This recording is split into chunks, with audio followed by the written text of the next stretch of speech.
मेरा नाम मोहम्मद रिजवान रहमानी और आज हम बात करेंगे मुनकरीन हदीस के ऊपर। ये मुनकरीन हदीस कौन लोग हैं? कौन लोग हैं जो इनकार करने वाले हैं आप सल्लल्लाहु अलैहि वसल्लम की तमाम अहादीस का?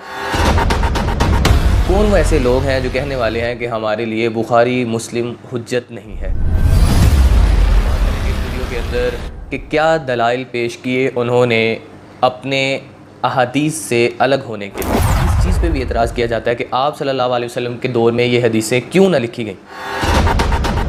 उसके बाद एतराज़ किया जाता है कि बाद में इतनी सदियां गुजरने के बाद जो हदीस लिखी गई है वो कैसे मोतबर हो सकती है।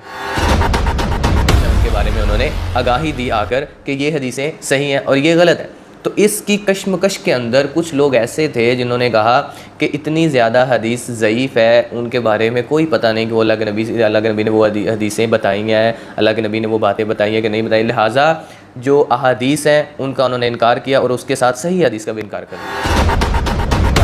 अगर कुछ में शुबह है तो लिहाजा हम तमाम अहादीस का इनकार करते हैं। जितनी भी अहादीस हैं उनको मानने से उन्होंने इनकार कर दिया। अगर वो कुरान को मान रहे हैं तो कुरान की इब्तिदा, कुरान का नज़ूल, पहली वही, दूसरी वही, कुरान का आना, कुरान का नाज़िल होना, ये कहाँ से पता चलेगा?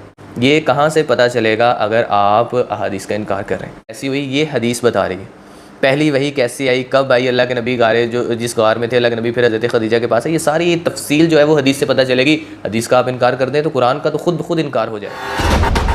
नमाज का हुक्म दिया गया है कुरान पाक के अंदर 700 से ज़्यादा मतलब अकीमुस्सलात, नमाज कायम करो, लेकिन आप हदीस का इनकार कर देते हैं तो आपको कैसे पता चलेगा कि नमाज़ें जो हैं वो कितनी हैं, नमाज़ें किस वक्त पे पढ़नी है, नमाज़ों की सुनते कितनी हैं, नमाज का तरीका क्या है, नमाज के आदाब क्या है, नमाज की शुरूत क्या है, ये सारी की सारी चीज़ें आपको कहाँ से मिली हैं? आप वो कर रहे हैं, हदीस का इनकार भी कर रहे हैं।